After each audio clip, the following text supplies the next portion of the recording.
Di sebuah pesta, semuanya bermain aplikasi yang sedang tren bernama Countdown, yang katanya bisa sisa umur seseorang. Lihatlah, wanita ini masih akan hidup 60 tahun. Kalau yang ini masih 30 tahun. Hanya Courtney saja yang diam. Karena aplikasi itu menunjukkan, umurnya tinggal 3 jam lagi. Melihat ekspresinya yang tegang, teman-temannya hanya tertawa. Mereka tidak percaya itu betulan. Setelah pesta selesai, pacar Courtney, Evan ingin mengantarnya pulang. Tapi, Courtney tahu Evan mabuk. Ia meminta Evan naik taksi. Tapi, Evan tidak mau. Courtney teringat aplikasi itu. Ia memutuskan pulang jalan kaki saja. Tiba-tiba, HP-nya berbunyi. Saat dilihat, waktunya sisa 7 menit. Ia gelisah. Di situ sangat gelap. Ia makin takut. Sesampainya di rumah, HP-nya berbunyi lagi. Sisa 2 menit lagi. Courtney ketakutan. Ia masuk ke rumah dan mengunci pintu. HP-nya terus berdering, seperti peringatan kematian. Courtney panik. Ia segera mematikan HP-nya, lalu mulai menenangkan diri. Ia masuk ke kamar mandi dan mengambil segelas air. Tapi, ia mendengar suara gemerusuk di belakangnya. Ia mendekat. Saat ia membuka tirai, tiba-tiba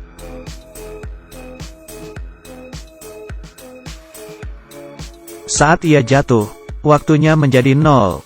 Hidup Courtney selesai. Di saat yang sama, pacarnya yang mabuk menabrak pohon. Batang pohon yang besar menembus mobil. Kursi itu harusnya diduduki Courtney. Maksudnya, kalau Courtney naik mobil, pasti ia mati di sana. Evan yang tidak mati dilarikan ke rumah sakit. Perawat ini bernama Quinn. Ia melihat Evan yang gelisah, lalu menghiburnya. Evan memperlihatkan app Countdown ini. Ia juga berkata, sisa hidupnya tinggal 19 jam. Kalau kematian Courtney bukan kecelakaan, ia juga akan mati dengan cara lain. Quinn tidak percaya dan memintanya untuk tidak berpikir aneh-aneh. Ia juga memberitahu rekan kerjanya tentang app ini. Dua temannya yang penasaran langsung mengunduhnya. Ternyata, keduanya masih punya 50 tahun. Mereka tertawa dan langsung melupakan hal ini. Sepulang kerja, Quinn ikut penasaran dan mengunduhnya. Ternyata, ia melihat, hidupnya tinggal 2 hari lagi. Meski tak percaya, ia agak khawatir. Sementara itu, Evan mau dioperasi. Ia melihat waktu di aplikasi. Masih 3 menit. Jadi maksudnya, ia akan mati di ruang operasi. Ia memutuskan untuk pergi dari situ. Baru saja ia keluar, tampak sebuah cermin besar. Tidak ada siapa-siapa. Ia segera lari dan bersembunyi di tangga. Tiba-tiba, lampunya mati. Lalu, HP-nya berbunyi. Saat dilihat, masih 1 menit 29 detik. Saat itu, ia mendengar suara langkah kaki. Saat mendongak, ternyata Courtney yang sudah mati. Ia terkejut bukan main. Courtney mendekatinya. Lalu, saat waktu di aplikasi kembali jadi 0. Evan jatuh dari tangga dan mati. Esoknya, Quinn dikabari soal kematian Evan. Ia sangat heran. Quinn mengambil HP Evan dan memeriksa aplikasi itu. Tapi, HP-nya terkunci. Quinn pergi ke kamar mayat, lalu mengeluarkan mayat Evan. Quinn mengambil jempol Evan untuk membuka HP. Tapi, tidak bisa. Tak ada cara lain. Ia membuka kelopak mata Evan supaya HP mengenali wajahnya, dan kali ini HP-nya terbuka. Ternyata, waktu di aplikasi sudah kembali ke angka 0. Quinn kembali ke ruangannya, dan melihat sisa waktunya tak sampai 2 hari. Ia sangat khawatir. Saat itu, Dr. Sullivan memanggilnya ke kamar pasien. Ia mengira disuruh membantu. Ternyata, Dr. Sullivan mulai melecehkannya. Bahkan, memperkosanya di kamar pasien. Quinn segera mendorong Sullivan sekencang mungkin. Tapi, posisi Sullivan sangat tinggi. Quinn tidak bisa apa-apa. Lagi pula, ia masih punya masalah besar. Quinn mencoba menghapus aplikasi ini. Tapi, gagal. Quinn mulai cemas. Adik Quinn, Jordan datang. Ia ingin menginap di sana. Tapi, Quinn yang ketakutan. Tidak ingin membebaninya. Ia mengusir Jordan. Jordan yang bingung. Pergi dengan marah. Quinn pergi ke toko HP untuk membeli HP dan nomor baru. Ia memeriksa di HP barunya tidak ada aplikasi itu. Baru saja bernapas lega. Saat Quinn keluar dari sana, HP barunya berbunyi.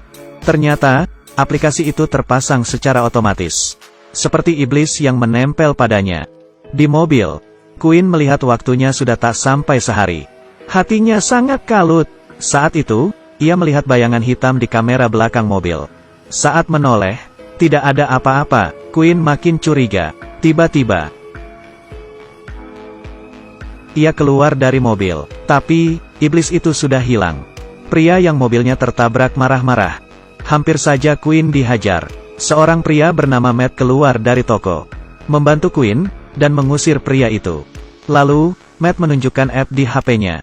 Rupanya, Matt memiliki nasib yang sama dengan Queen. Mereka memutuskan untuk saling membantu. Lalu, mereka datang ke sebuah gereja, dan minta bantuan ke pastor. Mereka menceritakan kisah app jahanam itu. Setelah mendengarnya, pastor teringat sebuah kutukan kuno. Menurut legenda, ada seorang ahli nujum, yang memberitahu manusia waktu kematiannya.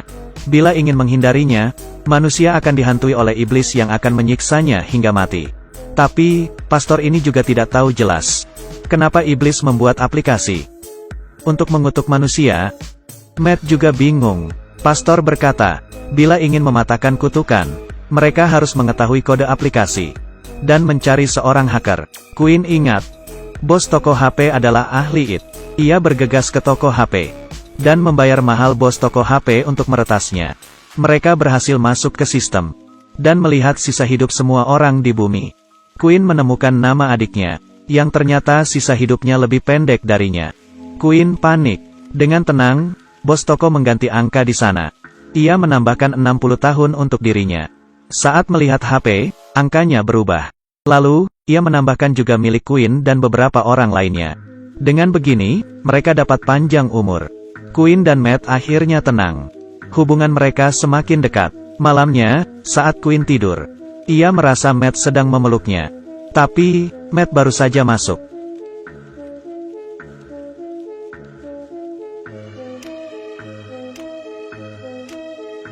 Queen panik dan HP-nya berbunyi lagi. Saat melihatnya, angkanya berubah ke awal. Ternyata, iblis tahu dirinya dicurangi. Waktu Matt sisa 2 jam lagi. Bagaimana ini? Queen segera menjemput Jordan. Mereka bertiga bergegas menemui pastor. Queen memotret kode aplikasi dan memberikannya ke pastor. Pastor sepertinya memiliki solusi, hanya dengan melanggar peraturan aplikasi. Kutukan bisa dipatahkan. Maksudnya salah satu dari mereka harus berkorban dan mati sebelum waktunya. Tentu saja mereka menolak. Pastor berkata, kalau begitu mereka hanya bisa berjudi. Mereka harus mengulur waktu dan hidup melewati batas waktu. Pastor mengambil garam dan mencampurnya dengan cat. Ia membuat gambar lingkaran di lantai.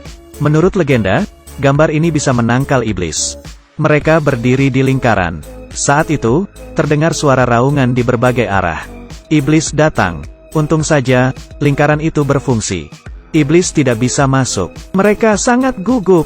Saat itu, Matt melihat adiknya yang sudah meninggal. Ia terdiam, dan tak sengaja melangkah keluar lingkaran. Iblis segera menyeretnya. Courtney segera mengejarnya. Jordan juga mengejar kakaknya. Untung saja, Matt masih hidup. Saat ia berkata, aku tidak apa-apa. Matt tertabrak dan mati. Jordan juga terluka. Lukanya terus mengucurkan darah. Queen membawa Jordan ke rumah sakit.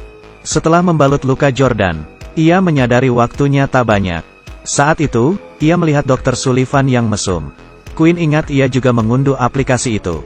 Maksudnya, Queen ingin membunuh Dr. Sullivan lebih awal. Jadi, iblis itu akan musnah. Queen menggoda Sullivan ke dalam gudang yang tidak terpakai lagi. Ia lalu memukul Sullivan dengan tongkat besi hingga jatuh. Queen menggunakan suntikan berisi morfin overdosis untuk menikamnya. Dr. Sullivan melawan. Tiba-tiba, Sullivan ditarik mundur oleh iblis.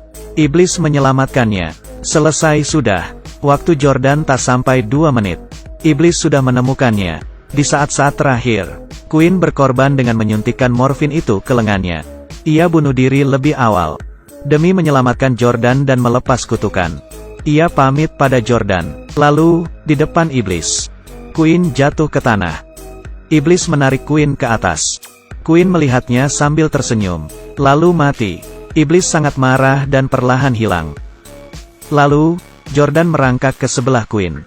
Ia menangis dan memohon keajaiban. Saat itu, ia melihat tulisan di lengan Queen. Narcan, ini adalah nama obat. Ternyata, Quinn yang pintar sudah melakukan persiapan. Ia menyembunyikan obat penawar. Jordan menyuntikkan obat itu di lengan Quinn.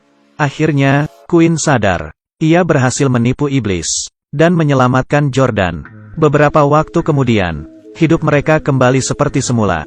Dr. Sullivan yang mesum juga ditangkap dan dijebloskan ke penjara. Semuanya baik-baik saja. Tapi, hari itu, HP Quinn berbunyi lagi dengan nada aplikasi itu.